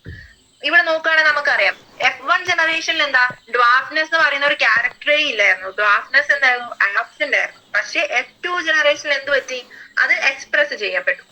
ആൻഡ് അവിടെ 3:1 റേഷ്യോയിലാണ് ടോൾ ഈസ് ടു ഡ്വാർഫ് എന്ന് പറയുന്ന കണ്ടീഷൻ വരുന്നത്. അതാണ് അദ്ദേഹം മോണോ ഹൈബ്രിഡ് ക്രോസിൽ എക്സ്പ്രസ് ചെയ്തത്. ഈ മോണോ ഹൈബ്രിഡ് ക്രോസ് എന്ന് വെച്ചാൽ എന്തായിരുന്നു, നമ്മൾ പറഞ്ഞു ഒരു സിംഗിൾ ക്യാരക്ടറിനെ വെച്ചുള്ള ഒരു സ്റ്റഡി, അതിനെയാണ് മോണോ ഹൈബ്രിഡ് ക്രോസ് എന്ന് പറയാം അല്ലെ. ആൻഡ് F1 ജനറേഷനിൽ മോണോ ഹൈബ്രിഡ് ക്രോസിന്റെ കണ്ടീഷൻ എങ്ങനെയാന്ന് ചോദിച്ചാൽ നമ്മൾ എന്ത് പറയണം, എല്ലാം ടോൾ ആണെന്ന് പറയണം. And F2 ജനറേഷനിലോ 3 tall is to 1 dwarf. അവിടെ 3:1 റേഷ്യോ, 3:1 റേഷ്യോ ഭയങ്കര ഇമ്പോർട്ടന്റ് ആട്ടോ. Based on these observations, Mendel proposed that something was being stably passed down unchanged from parent to offspring through the gametes over successive generation. He called these things as factors. Now we call them as genes. So നമുക്കിപ്പോ എന്താ ഇങ്ങനെ വരാനുള്ള കാരണം എന്താ, reason എന്താ നമുക്കറിയാം. കാരണം എന്താ, അവിടെ ജീൻസിന് ഉണ്ടാവുന്ന ഓൾട്ടർനേഷൻസ് വഴിയാണ് ഈ ഉള്ള ചേഞ്ചസ് ഒക്കെ ഉണ്ടാവുന്നത്. പക്ഷെ അന്നത്തെ സമയത്ത് അദ്ദേഹം ഇത് കണ്ടുപിടിച്ചെങ്കിലും അതിന് പറഞ്ഞൊരു പേരാണ് ഫാക്ടേഴ്സ്. സോ മെന്റൽ കണ്ടുപിടിച്ച ഫാക്ടേഴ്സിന് നമ്മൾ ഇപ്പൊ പറയുന്ന പേരാണ് ജീൻസ് എന്നുള്ളത്. ആൻഡ് ജീൻസ് എന്താ, യൂണിറ്റ് ഓഫ് ഇൻഹെറിറ്റൻസ്. ഇൻഹെറിറ്റൻസിന്റെ യൂണിറ്റ് ആണ് ജീൻസ്. ആൻഡ് ജീൻസ് എങ്ങനെയാ പാസ് ചെയ്യുന്നത്, അത് സ്റ്റേബിളി അൺചേഞ്ച്ഡ് ആയിട്ട് മാറ്റമൊന്നും വരാതെ, അതായത് ടോൾ എന്ന് പറയുന്ന ക്യാരക്ടർ ആണെങ്കിൽ അതിൽ നിന്നുണ്ടാകുന്ന ഗ്യാമേറ്റിൽ ഉണ്ടാകുന്ന ജീനും ടോൾ ആയിരിക്കും. അതതിന്റെ F1 ജനറേഷൻ വരുമ്പോഴും എന്തായിരിക്കും, ടോൾ എന്ന് പറയുന്ന ക്യാരക്ടറിനെ തന്നെയായിരിക്കും കാണിക്കുന്നത്. അതായത് അവർക്ക് ചേഞ്ച് ഒന്നും ഉണ്ടാവുന്നില്ല. അങ്ങനെയാണ് ഓരോ ജനറേഷൻ വഴിയും ഗ്യാമേറ്റ്സിലൂടെ ജീൻസ് പാസ് ചെയ്ത് വരുന്നത്. ജീൻസിന് പറയുന്ന മറ്റൊരു പേരാണ് factors. They contain the information that is required to express a particular trait in an organism. ഒരു ഓർഗാനിസത്തിലെ ഒരു ട്രെയ്റ്റിനെ എക്സ്പ്രസ് ചെയ്യാനുള്ള ഇൻഫർമേഷൻ ആരുടെ കയ്യിലാണ് ഉള്ളത്, ജീൻസിന്റെ കയ്യിലാണ് ഉള്ളത്. Genes which code for a pair of contrasting traits are known as alleles. നമ്മൾ നേരത്തെ പറഞ്ഞു അലീൽസ് എന്ന് വെച്ചാൽ എന്താ, ഒരൊറ്റ ക്യാരക്ടറിന് തന്നെ രണ്ട് കോൺട്രാസ്റ്റിംഗ് ആയിട്ടുള്ള അല്ലെങ്കിൽ ഓപ്പോസിറ്റ് ആയിട്ടുള്ള ട്രെയ്റ്റ്സിന് പറയുന്ന പേരാണ് അലീൽസ്. ഇവിടെ നമുക്കറിയാം എന്താ, ഈ ടോളും ഡ്വാർഫും എന്ന് പറയുന്നത് ഒരു അലീൽസ് ആണ്. കാരണം എന്താ, ഓക്കെ, സോ ഇതൊരു ജീനായിട്ട് നമ്മൾ കൺസിഡർ ചെയ്യുകയാണെങ്കിൽ ഇവിടെ എന്താ, ഇവിടെ 2 അലീൽസ് വരാം. ഈ അലീൽസ് വരുന്ന അനുസരിച്ചായിരിക്കും ഈ ഒരു ജീൻ ഏതാ, ടോൾ ആണോ ഡ്വാർഫ് ആണോ എന്ന് അവിടെ നമുക്ക് ഐഡന്റിഫൈ ചെയ്യാൻ പറ്റുന്നത്. ആൻഡ് ഇവിടെ വരാൻ പറ്റുന്ന ചാൻസസ് ഏതൊക്കെയാ ഉള്ളത്, ഒന്നില്ലെങ്കിൽ ക്യാപിറ്റൽ T വരാം, അല്ലെങ്കിൽ സ്മോൾ t വരാം. ആൻഡ് ഇവിടെയുള്ള പ്രത്യേകത എന്താന്ന് വെച്ചാൽ, ഇപ്പൊ 2 ക്യാപിറ്റൽ T ഒരുമിച്ച് വരുന്നതിനും പ്രശ്നമില്ല, 2 സ്മോൾ t ഒരുമിച്ച് വരുന്നതിനും പ്രശ്നമില്ല. അതേസമയം എന്താ, ഇത് രണ്ടും മിക്സ് ആയിട്ട് ഒരു ക്യാപിറ്റൽ ടിയും ഒരു സ്മോൾ ടിയും വരുന്നതിന് പ്രശ്നമില്ല. സോ ഈ 2 ഓപ്പോസിറ്റ് ക്യാരക്ടേഴ്സിന് പറയുന്ന പേരാണ് അലീൽസ് എന്നുള്ളത്. ഈ ഒരു ജീനില് ഈ 2 അലീൽസും ഒരേപോലെ വരാം, അല്ലെങ്കിൽ ഡിഫറെന്റ് ആയിട്ടും വരാം. അതിനെ ഒന്നും ഇത് ബാധിക്കുന്നല്ലേ. ഓപ്പോസിറ്റ് ആയതുകൊണ്ട് ഇത് വന്ന അതിന്റെ ഓപ്പോസിറ്റ് ഇത് തന്നെ വരണമെന്ന് നിർബന്ധമൊന്നുമില്ല കേട്ടോ. സോ ഇപ്പൊ ഈ ജീനിൽ ഇപ്പൊ ക്യാപിറ്റൽ ടിയും മറ്റൊരു ക്യാപിറ്റൽ ടി, 2 ക്യാപിറ്റൽ ടിയാ വരുന്നെങ്കിൽ ഇവിടെ ഏത് ക്യാരക്ടർ ആയിരിക്കും എക്സ്പ്രസ് ചെയ്യുന്നത്, ടോൾ ആയിരിക്കും. ഇങ്ങനെ വരുന്നതിന് നമ്മൾ ഒരു പ്രത്യേക പേര് പറയും. അതിന് പറയുന്നത് homozygous condition. Homozygous condition. So അവിടെ എന്താ സംഭവിക്കുന്നത്, അവിടെ രണ്ടും ഒരേ അലീല് തന്നെയാ അല്ലെ? അതുകൊണ്ട് എന്താ അത് സെയിമിന് നമ്മൾ എന്ത് പറയും? ഹോമോസൈഗസ് കണ്ടീഷൻ ആണ് ക്യാപിറ്റൽ ടി. അതേപോലെ തന്നെ എന്താ ഇതിപ്പോ സ്മോൾ ജി ആയിരുന്നെങ്കിൽ അവിടെ ഉണ്ടാവുന്ന ക്യാരക്ടർ ഏതായിരുന്നു?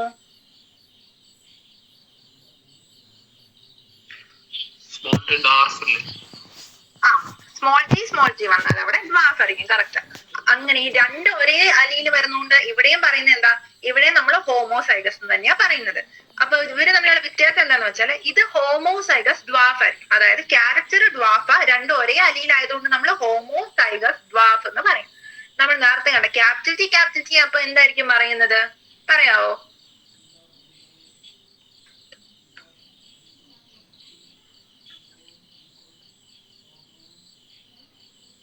ക്യാപിറ്റൽ ടിക്ക് പറഞ്ഞു അർജുൻ പറഞ്ഞു.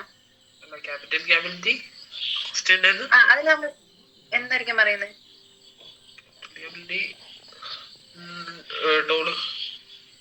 ടോൾ. എന്ത് ടൈപ്പിലെ ടോളാ? രണ്ടും ഒരേ അലിയിലല്ലേ, അപ്പൊ അതിന് എന്താണെന്നാ നമ്മൾ പറയുന്നത്?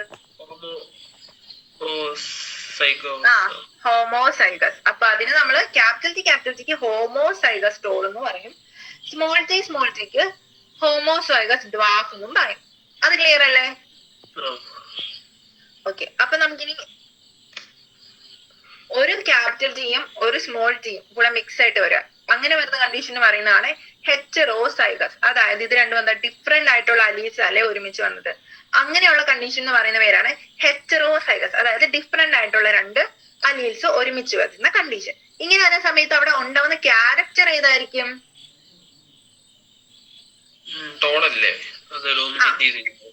കറക്റ്റ്. ടോൾ ആയിട്ടുള്ള ക്യാരക്ടർ ആയിരിക്കും. പക്ഷെ അലീൽസ് രണ്ടും ഡിഫറെന്റ് ആയതുകൊണ്ട് നമ്മൾ അതിനെ ഹെറ്ററോസൈഗസ് കണ്ടീഷൻ എന്നും പറയും. മനസ്സിലായോ? ഈ ഒരു ഇത് ബേസിക് ആയിട്ടുള്ള കാര്യങ്ങൾ നമ്മൾ പഠിച്ചോണ്ടല്ലോ, നമുക്ക് ഈ ചാപ്റ്ററിന്റെ പകുതി കാര്യങ്ങൾ സിമ്പിൾ ആയിട്ട് ബാക്കി കിട്ടും. ഇവിടെ ഇനി കൺഫ്യൂഷൻ വന്നാലേ നമുക്ക് ബാക്കി മുമ്പോട്ട് പോകുന്ന സമയത്ത് അത് വളരെ കൺഫ്യൂഷൻ കൂടി വരും. കാരണം ഇപ്പൊ നമ്മൾ ഇപ്പൊ ഒരൊറ്റ ക്യാരക്ടറിന്റെ കാര്യം നമ്മൾ പറഞ്ഞുകൊണ്ടിരിക്കുന്നത്. ഇനി അടുത്ത സെറ്റിൽ വരുന്ന എന്താ? രണ്ട് ക്യാരക്ടേഴ്സ് നമുക്ക് ഒരുമിച്ച് പറയാനുണ്ട്. എങ്കിൽ ആ ക്വസ്റ്റ്യൻ വെക്കട്ടെ. സിമ്പിൾ ക്വസ്റ്റ്യനാ. ഓക്കെ. ക്യാപിറ്റൽ ടി ഞാൻ ഇപ്പൊ എഴുതിയേക്കുന്നത് എന്ത് ടൈപ്പാ? എന്ത് type of? Heterozygous tall. Okay.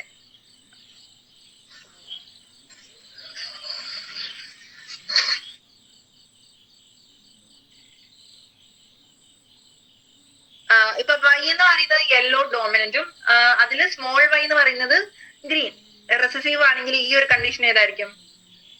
Capital Y dominant, small Y recessive ആണെങ്കിൽ ഇത് എന്തായിരിക്കും കണ്ടീഷൻ? സ്മോൾ പറഞ്ഞാൽ മതി. അല്ലല്ല, രണ്ടും ക്യാപിറ്റൽ വൈ ആ. എന്ത് ഡോമിനന്റാ? ഹോമോസൈഗസ് ആണോ ഹെറ്ററോസൈഗസ് ആണോ? കറക്റ്റ്. ഹോമോസൈഗസ് ഡോമിനന്റ് ആണ്. സോ രണ്ട് ഒരേ ജീൻ വരുന്ന സമയത്ത് അത് ഡോമിനന്റ് ആണെങ്കിൽ ഹോമോസൈഗസ് ഡോമിനന്റും, രണ്ട് ഒരേ gene small letter recessive character വരികയാണെങ്കിൽ അത് ഹോമോസൈഗസ് റിസസീവ് ആയിരിക്കും. മിക്സ് ആയിട്ട് വരികയാണെങ്കിൽ എന്താ? അത് ഹെറ്ററോസൈഗസ് ഡോമിനന്റ് ആയിരിക്കും. മിക്സ് ആയിട്ട് വരുന്ന എപ്പോഴും എന്തായിരിക്കും? ഡോമിനന്റ് ആയിരിക്കും. കാരണം എന്താ? ഡോമിനന്റ് അതിന്റെ ക്യാരക്ടർ ആയിരിക്കും അവിടെ വരുന്നത്. അതുകൊണ്ട് ഹെറ്ററോസൈഗസ്. ഞാൻ ഹോമോസൈഗസ് എന്നാണ് ഇപ്പൊ പറഞ്ഞത്.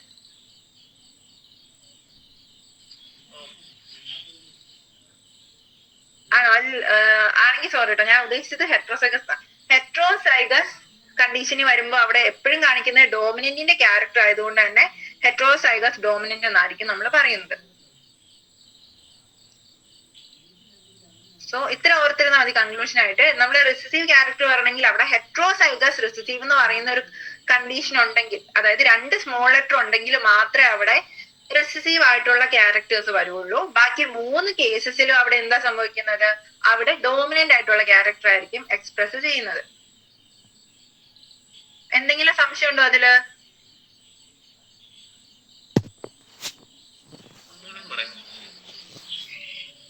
ആ ഈ ഡോമിനന്റ് റിസീവിന്റെ കാര്യം ഇപ്പൊ പറഞ്ഞില്ലേ ഈ മൂന്നെണ്ണം. ആ അതെന്താന്ന് വെച്ചാ നമുക്കിപ്പോ രണ്ട് ഓപ്പോസിറ്റ് ക്യാരക്ടേഴ്സ് ആണല്ലോ ഉള്ളത്. ക്യാപിറ്റൽ വെച്ചെടുക്കാം. നമുക്ക് പുതിയ ലെറ്റർ എടുക്കാം. സോ ഇപ്പൊ ഡി എന്ന് വെച്ചാ ഡോമിനന്റ് ആണെന്ന് വിചാരിച്ചു.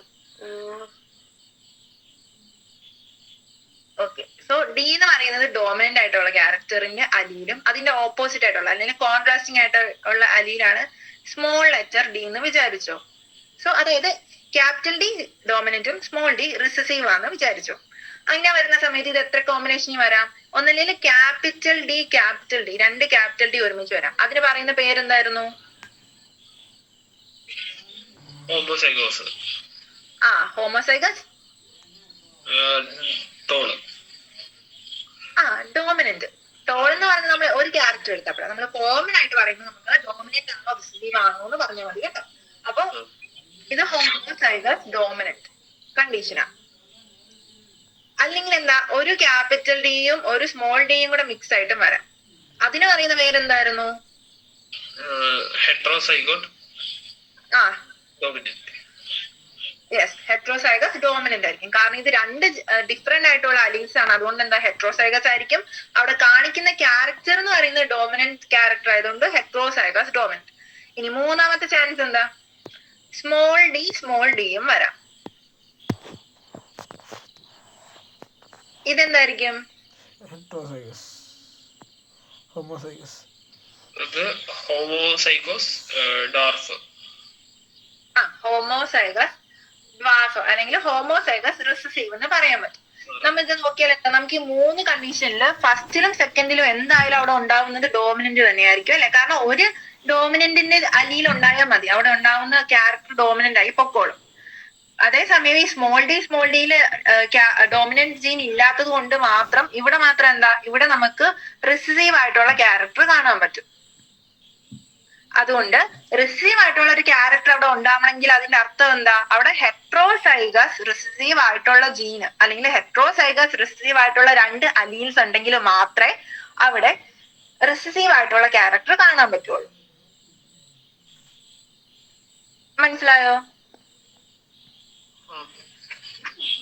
ക്ലിയർ ആയോ അത്?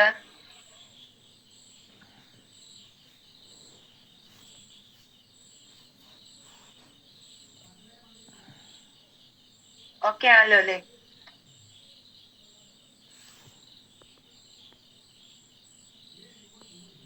Okay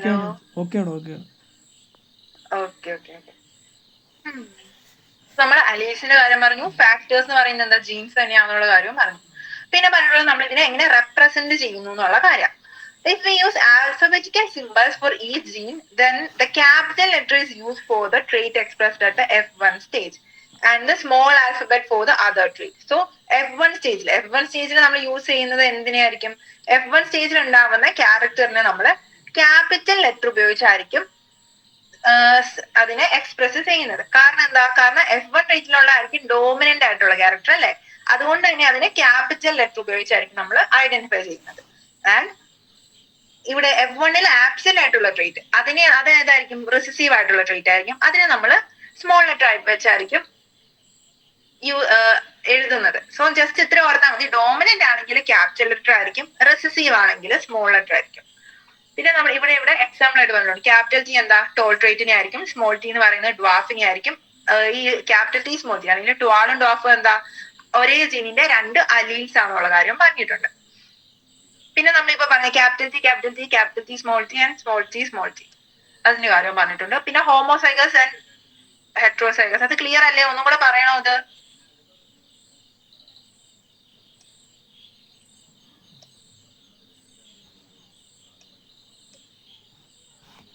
clear? Okay. So homozygous എന്ന് വെച്ചാൽ രണ്ട് ഒരേ അലീൻസ്, അത് ഡോമിനന്റിന്റെ ആവാം അല്ലെ റിസസീവിന്റെ ആവാം. രണ്ട് ഡോമിനന്റ് അലീൻസ് ഒരുമിച്ച് വന്നാലും രണ്ട് റിസസീവ് അലീൻസ് ഒരുമിച്ച് വന്നാലും അതിനെ ഹോമോസൈഗസ് എന്ന് പറയും. പിന്നെ രണ്ട് അലീൽസ് കോൺട്രാസ്റ്റിംഗ് ആയിട്ടുള്ള രണ്ട് ക്യാരക്ടേഴ്സ് ഒരുമിച്ച് വരുവാണെങ്കിൽ അതിനെ ഹെട്രോസൈഗസ് എന്ന് പറയും. ഹെട്രോസൈഗസ് കണ്ടീഷനിൽ കാണിക്കുന്ന എപ്പോഴും എന്തായിരിക്കും? ഡോമിനന്റ് ക്യാരക്ടർ തന്നെ ആയിരിക്കും. പിന്നെ പുതുതായിട്ട് വേറെ കാര്യം പറ്റുള്ളതാണ് ജീനോടൈപ്പും ഫീനോടൈപ്പും. അതും വളരെ ഇമ്പോർട്ടന്റ് ആയിട്ടുള്ള കാര്യം. So genotype and phenotype. നമ്മളിപ്പോ എന്താ നമ്മൾ ക്യാപിറ്റൽ ടി എന്ന് എഴുതിയിട്ട് നമ്മൾ അതിനെ ടോൾ എന്ന് വായിച്ചു അല്ലെ. ആൻഡ് സ്മോൾ ടി എന്ന് എഴുതിയിട്ട് നമ്മൾ അതിനെ എന്ത് വായിച്ചു? അതിനെ ഡ്വാഫ് എന്നും വായിച്ചു. ഇതിനെ ക്യാപിറ്റൽ ടി എന്ന് പറയുന്നതിനെയാണ് ജീനോ ടൈപ്പ് എന്ന് പറയുന്നത്. അതായത് എന്താ, അതിന്റെ ജനറ്റിക് ആയിട്ടുള്ള കോൺസ്റ്റിറ്റ്യൂഷനെയാണ് ഒരു മിനിറ്റ്. ഓക്കെ, സോ അതിന്റെ ജനറ്റിക് ആയിട്ടുള്ള കോൺസ്റ്റിറ്റ്യൂഷനെയാണ് നമ്മള് ജീനോ ടൈപ്പ് എന്ന് പറയാ. ജീനിനെ അതായത് ജീനിനെ റെപ്രസെന്റ് ചെയ്യാനായിട്ട് നമ്മൾ ഓരോ അക്ഷരങ്ങൾ ഉപയോഗിച്ച് എഴുതുന്നത് ആ ഒരു ഇതിനെയാണ് ജീനോ ടൈപ്പ് എന്ന് പറയുന്നത്. ആൻഡ് ഫീനോ ടൈപ്പ് എന്താ, അതിന്റെ ഡിസ്ക്രിപ്റ്റീവ് ആയിട്ടുള്ള ക്യാരക്ടർ. നമ്മളിപ്പോ ടോൾ എന്ന് പറഞ്ഞു അല്ലെങ്കിൽ ഡ്വാഫ് എന്ന് പറഞ്ഞു, അതൊക്കെ ഫീനോടിപ്പിക് ക്യാരക്ടേഴ്സ്. അത് വളരെ ഇമ്പോർട്ടന്റ് ആ. ജസ്റ്റ് ഇങ്ങനെ ഏതെങ്കിലും ഒരെണ്ണം ഓർത്തിരുന്നാൽ, അതായത് ജീനോ ടൈപ്പ് എന്താണെന്ന് അറിഞ്ഞാൽ നമുക്ക് ഫീനോ ടൈപ്പ് എന്താണെന്ന് ഓൾറെഡി മനസ്സിലാവുമല്ലോ. അല്ലെങ്കിൽ തിരിച്ച് ഫീനോടൈപ്പ് എന്താണെന്ന് അറിയുന്ന ഒരാൾക്ക് ജീനോടൈപ്പ് എന്താണെന്ന് എഴുതാൻ പറ്റും. സോ ജീനോടൈപ്പ് എന്ന് വെച്ചാൽ അതിന്റെ ലെറ്റേഴ്സ് കൊണ്ടുള്ള ഡിസ്ക്രിപ്ഷൻ, അതായത് ജനറ്റിക് കമ്പോസിഷന്റെ നമ്മൾ പറയുന്ന ഒരു റെപ്രസെന്റ് പറയുന്ന പേരാണ് ജീനോടൈപ്പ് എന്നുള്ളത്. ആൻഡ് ഫീനോടൈപ്പ് എന്ന് വെച്ചാൽ അവിടെയുള്ള ക്യാരക്ടേഴ്സ് അല്ലെങ്കിൽ അതിന്റെ ആ ഡിസ്ക്രിപ്റ്റീവ് ആയിട്ടുള്ള ആ ഒരു ടേം, അതിനെയാണ് ഫീനോടൈപ്പ് എന്ന് പറയാം. പിന്നെ ഇതിലുള്ള വ്യത്യാസം എന്താന്ന് വെച്ചാല്, ഫീനോടൈപ്പ് പറഞ്ഞാൽ നമുക്ക് അതിന്റെ അല്ലീൽസ് ഏതൊക്കെയാന്ന് മനസ്സിലാക്കാൻ പറ്റുമോ? ഇല്ല. കാരണം ഫീനോടൈപ്പ് ടോൾ എന്ന് പറയുന്ന സമയത്ത് അവിടെ ഒന്നല്ലെങ്കിൽ ഹോമോസൈഗസ് ടോൾ ആവാം, അല്ലെങ്കിൽ ഹെട്രോസൈഗസ്. അതായത് ക്യാപിറ്റൽ ടി വന്നാലും ക്യാപിറ്റൽ ടി സ്മോൾ ടി വന്നാലും അത് ടോള് തന്നെയാണ്. അതുകൊണ്ട് ഫീനോടൈപ്പ് കൊണ്ട് നമുക്ക് അതിന്റെ ജനറ്റിക് ആയിട്ടുള്ള കോൺസ്റ്റിറ്റ്യൂഷന്റെ കാര്യം മനസ്സിലാക്കാൻ പറ്റില്ല. അതേസമയം ജീനോടൈപ്പ് പറയുകയാണെങ്കിലോ നമുക്ക് അതിനകത്ത് ഏതൊക്കെ അലീൽസ് ഉള്ളതെന്ന് കറക്റ്റ് ആയിട്ട് മനസ്സിലാക്കാൻ പറ്റും. ഇതാണ് ജീനോടിപ്പിക് ടൈപ്പും ഫിനോടൈപ്പും തമ്മിലുള്ള ഡിഫറൻസ്. പിന്നെ ഇമ്പോർട്ടന്റ് ആയിട്ടുള്ള ഒരു കാര്യം എന്താണെന്ന് വെച്ചാൽ, മോണോ ഹൈബ്രിഡ് ക്രോസിലെ ജീനോടൈപ്പും ഫിനോടൈപ്പും നമ്മളോട് ചോദിക്കും. അതിൽ F1 ജനറേഷനിൽ ഒരൊറ്റ ക്യാരക്ടറേ ഉള്ളൂ. അതുകൊണ്ട് F1 ജനറേഷന്റെ കാര്യം പറയണ്ട, കാരണം F1 ജനറേഷനിൽ ടോൾ മാത്രമല്ലേ ഉള്ളൂ. F2 ജനറേഷനെ നമ്മൾ പറയണം. സോ ഈ ടോൾ ആൻഡ് ഡ്വാഫ് എന്താ, ജീനോടൈപ്പ് ആണോ ഫീനോടൈപ്പ് ആണോ?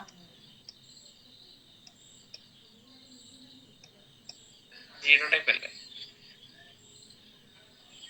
ജീനോടൈപ്പ് ആണോ?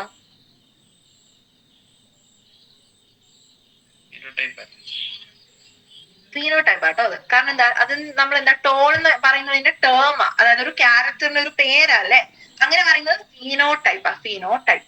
സോ ടോൾ എന്ന് പറയുന്ന ഫീനോടൈപ്പ് വെച്ച് നമുക്ക് എന്ത് മനസ്സിലാക്കാം? 3 ടോൾ പ്ലാന്റും ഒരു ഡ്വാഫ് പ്ലാന്റും ഉണ്ടെന്ന് മനസ്സിലാക്കാം. എന്നാൽ അതിന്റെ ജനറ്റിക് ആയിട്ടുള്ള അതിന്റെ കോൺസ്റ്റിറ്റ്യൂഷൻ നമുക്ക് മനസ്സിലാക്കാൻ പറ്റില്ല. സോ പിന്നെ ഈ F2 ജനറേഷനിലെ മോണോ ഹൈബ്രിഡ് ക്രോസിലെ ഫീനോടൈപ്പിന്റെ റേഷ്യോ അതിനെയാണ് ഫീനോടിപ്പിക് റേഷ്യോ എന്ന് പറയുന്നത്. അത് ചോദിച്ചാൽ നമുക്ക് നമ്മൾ എന്ത് പറയണം? 3:1 എന്ന് പറയണം. അതായത് ടോൾ പ്ലാന്റ്സ് എന്തുണ്ട്? 1, 2 and 3. 3 ടോൾ പ്ലാന്റ്സ് അവിടെ ഉള്ളത് ആൻഡ് ഒരു ഡ്വാഫ് പ്ലാന്റ് ഉള്ളത്. സോ അതുകൊണ്ട് തന്നെ ടോൾ ഈസ്റ്റ് ഡ്വാഫ് എന്ന് പറയുന്നത് റേഷ്യോ എത്രയാ? 3:1 ആണ് ഇവിടുത്തെ ഫീനോടിപ്പിക് റേഷ്യോ. മോണോ ഹൈബ്രിഡ് ക്രോസിലെ F2 ജനറേഷനിലെ ഫീനോടിപ്പിക് റേഷ്യോ ആണ് 3:1.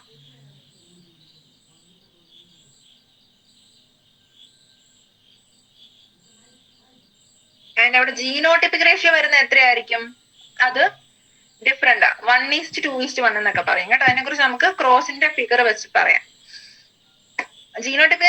ജീനോടൈപ്പും ഫിനോടൈപ്പും മനസ്സിലായോ? മനസ്സിലായി. ഓക്കെ, ഹോമോസൈഗസും ഹെട്രോസൈഗസും ക്ലിയർ ആണോ? ഓക്കെ, അതിന്റെ എന്തൊക്കെയോ ഡയഗ്രാം എന്റെ കയ്യിൽ ഉണ്ടായിരുന്നു. ഒരു മിനിറ്റ്.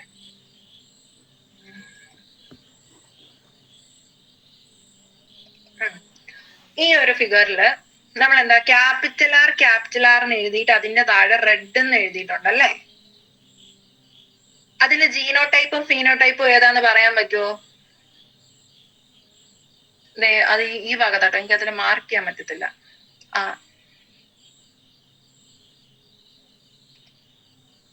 ഓക്കെ, ഈ ഒരു ബോക്സിന്റെ കാര്യമാണ് ഞാൻ പറഞ്ഞത്. അതിൽ ക്യാപിറ്റൽ ആറും റെഡ് എന്നും എഴുതിയിട്ടുണ്ട്. അതിൽ ക്യാപിറ്റൽ ആർ ആണോ റെഡ് ആണോ ഫീനോടൈപ്പ്? റെഡ്. ഫീനോടൈപ്പ്.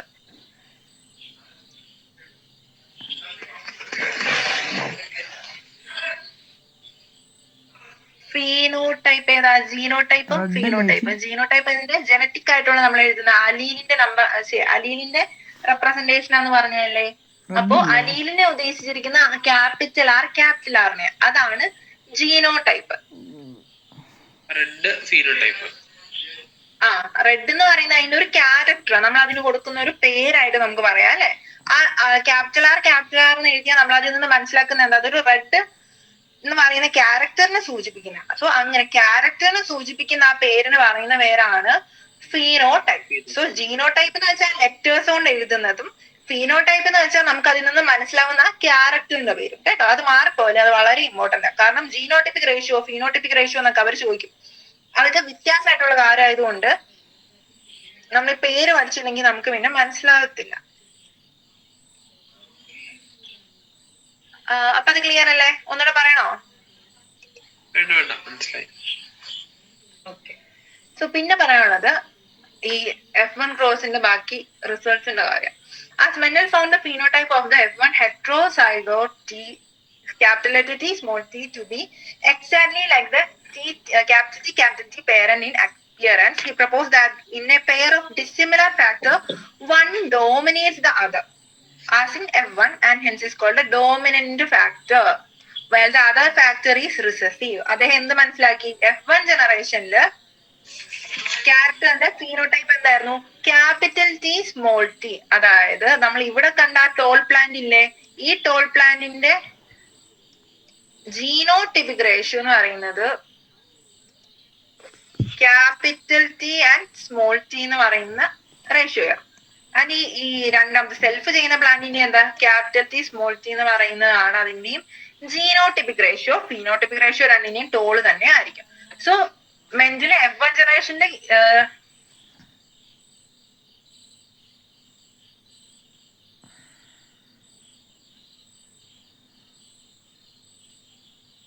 ഓക്കെ പറഞ്ഞ ശരിയാണ്. ഈ ഫീനോടൈപ്പ് എന്ന് കൊടുത്തേക്കുന്നുണ്ടോ ഇതിന്റെ ക്യാരക്ടറിനെ കുറിച്ച്, അതായത് ടോൾ എന്ന് പറയുന്നത് കേട്ടോ. അല്ലാതെ ഈ ഹെട്രോസൈഗോട്ട് ടി ടി എന്ന് പറയുന്നത് ജീനോടൈപ്പ് തന്നെ. സോ ഹെട്രോസൈഗോട്ട് ടി ടി എന്താ? ക്യാപിറ്റൽ ടി ടിനെ പോലെ തന്നെയാണ്. കാരണം അവിടെ ഡോമിനന്റ് ആയിട്ടുള്ള ഒരു കാരണം ക്യാപിറ്റൽ ടി ആയതുകൊണ്ടാണ്.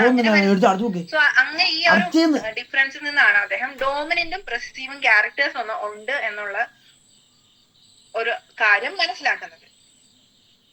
സോ F1 ജനറേഷനിൽ എക്സ്പ്രസ് ചെയ്യുന്നത് ഡോമിനന്റ് ക്യാരക്ടറും F1 ജനറേഷനിൽ ആബ്സെന്റ് ആയിട്ടുള്ളത് അല്ലെങ്കിൽ എക്സ്പ്രസ് ചെയ്യാത്തതാണ് അവിടുത്തെ റിസസീവ് ആയിട്ടുള്ള ക്യാരക്ടർ എന്നും മനസ്സിലായി.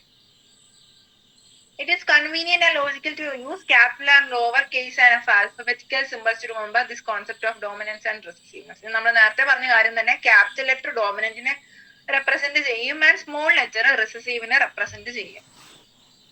പിന്നെ ഇവിടെ പ്രത്യേകം എടുത്തു പറഞ്ഞിരിക്കുന്ന കാര്യം എന്താ? ക്യാപിറ്റൽ ടി യൂസ് ചെയ്ത് ഡോമിനന്റ് മാർക്ക് ചെയ്താൽ നമ്മൾ അതിന്റെ റിസീവ് യൂസ് ചെയ്യാനായിട്ട് എന്ത് ചെയ്യണം? അതേ ലെറ്ററിന്റെ തന്നെ സ്മോൾ ലെറ്റർ യൂസ് ചെയ്യണം. അതായത് ക്യാപിറ്റൽ ടി യൂസ് ചെയ്യുവാണെങ്കിൽ അവിടെ ഡോമിനന്റ് ക്യാപിറ്റൽ ടി ആണെങ്കിൽ റിസീവ് ആയിട്ട് സ്മോൾ ടി യൂസ് ചെയ്യണം, അല്ലാതെ സ്മോൾ ഡി യൂസ് ചെയ്യാൻ പാടില്ല. അത് ജസ്റ്റ് ഒരു റൂൾ ആയിട്ട് പറഞ്ഞിട്ടുണ്ടെന്നേ ഉള്ളൂ. നമ്മൾ നേരത്തെ പറഞ്ഞതേ ഉള്ളൂ. അപ്പൊ അതിന് ഒത്തിരി കൺഫ്യൂഷൻ ആക്കണ്ട.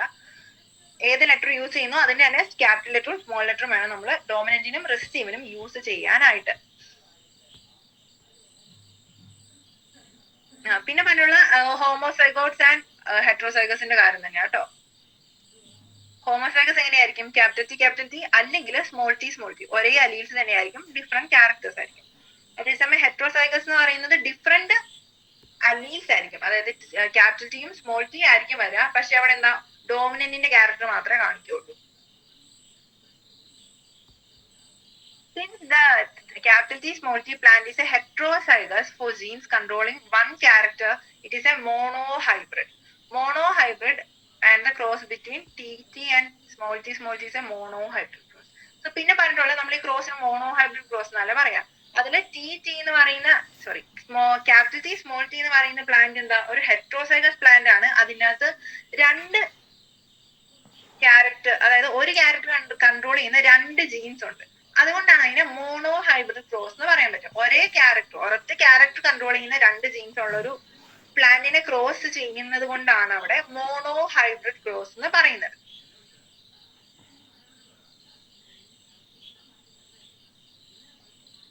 ആൻഡ് മോണോഹൈബ്രിഡ് ക്രോസ് നിന്നാണ് നമ്മുടെ ലോ ഓഫ് ഡോമിനൻസിന്റെ കാര്യം പഠിച്ചത്. ഡോമിനൻസിന്റെ കാര്യമായിരുന്നു നമ്മളിപ്പോ പറഞ്ഞ ഏതെങ്കിലും ഒരു ക്യാരക്ടർ മാത്രമേ F1 എക്സ്പ്രസ് ചെയ്യുള്ളൂ. F1 എക്സ്പ്രസ് ചെയ്യുന്ന ക്യാരക്ടർ ഡോമിനന്റ് ആയിരിക്കും ആൻഡ് ആബ്സെന്റ് ആയിട്ടുള്ള ക്യാരക്ടർ റിസീവ് ആയിരിക്കും. അത് എക്സ്പ്രസ് ചെയ്യാൻ യൂസ് ചെയ്തത് മോണോ ഹൈബ്രിഡ് ക്രോസിന്റെ എക്സാമ്പിൾ ആയിരുന്നു. From the observation that the recessive parental trait is expressed without any blending in the F2 generation, we can infer that when the tall and dwarf plants produce gametes by the process of meiosis, the alleles of the parental plants separate or segregate from each other and only one allele is transmitted to the gamete. So, ഇപ്പൊ ഇനി പറയാനുള്ളത് നമ്മുടെ second law of inheritance. നമുക്ക് total 3 law ആണുള്ളത്. അതിൽ ഒന്നാമത്തെയായിരുന്നു law of dominance and റിസീവിന്റെ case പറഞ്ഞായിരുന്നു ലോ ഓഫ് ഡോമിനൻസ്. അത് ഇതിനകത്ത് എടുത്തു പറഞ്ഞിട്ടില്ല, പക്ഷെ ഈ പറഞ്ഞ ഫസ്റ്റ് പാർട്ടി പറഞ്ഞിട്ടുള്ളത് ലോ ഓഫ് ഡോമിനൻസിന്റെ കാര്യം. ഇനി നമുക്ക് പറയാനുള്ളത് ലോ ഓഫ് സെഗ്രിഗേഷൻ അല്ലെങ്കിൽ പ്യൂരിറ്റി ഓഫ് ഗാമേറ്റ്സ് എന്ന് പറയുന്ന ഒരു കാര്യമാണ് ഈ ഒരു പാരഗ്രാഫിൽ പറഞ്ഞിട്ടുള്ളത് കേട്ടോ. 8:30 അടുത്ത ക്ലാസ്സിൽ കണ്ടിന്യൂ ചെയ്യണോ അതോ ഇന്ന് കുറച്ചും കൂടെ പറഞ്ഞിട്ട് പോയാൽ മതിയോ? ക്ലാസ്സിൽ പോരെ കൺഫ്യൂഷൻ ആവും തോന്നുന്നു. അതെ ചേച്ചി നെക്സ്റ്റ് എന്തോ ക്ലാസ് ഇത് നമുക്ക് ഓക്കെ, നമുക്ക് കുറച്ചധികം ഇതിനെ കുറിച്ച് പറയാനുണ്ട്. ഈ പറഞ്ഞതിനേക്കാൾ എന്നുവെച്ചാൽ നമ്മൾ ഈ പറഞ്ഞ കാര്യങ്ങളല്ല, ഇതിന്റെ ഗ്യാമറ്റ് ഫോർമേഷന്റെ കാര്യമൊക്കെ പറയാനുണ്ട്. അങ്ങനെയാണെങ്കിൽ നമുക്ക് അത് അടുത്ത ക്ലാസ്സിൽ എടുക്കാം കേട്ടോ. അടുത്ത ആഴ്ച ആയിരിക്കും അടുത്ത ക്ലാസ്. ഈ ആഴ്ച കെമിസ്ട്രി നിങ്ങൾക്ക് ഒരു ദിവസം എടുക്കാനുണ്ടായിരുന്നല്ലോ. അപ്പൊ മിക്കവാറും അടുത്ത ക്ലാസ്സിൽ കെമിസ്ട്രി ആയിരിക്കും. നോക്കട്ടെ. പിന്നെ റിവിഷൻ എന്നാ വേണമെന്ന് പറഞ്ഞാൽ മതി കേട്ടോ. അടുത്ത ആഴ്ച ദിവസം വേണം. അത് അടുത്ത ക്ലാസ്സിൽ റിവിഷൻ വേണോ അതോ ഇതിന്റെ കണ്ടിന്യൂഷൻ വേണോ എന്നൊന്ന് ഗ്രൂപ്പിൽ മെസ്സേജ് ഇട്ടാൽ മതിയേ. അപ്പൊ എക്സാമിനോ? പിന്നെ ഓണപരീക്ഷയ്ക്ക്. അയ്യോ ഓക്കെ, ഇതിന്റെ നോട്ട് ഞാൻ ഇട്ടേക്കാവേ. എന്നാ ശരി, ഗുഡ് നൈറ്റ്. ഡൗട്ട്സ് ഒന്നും ഇല്ലല്ലോ? ഉണ്ടെങ്കിൽ ചോദിച്ചോട്ടോ.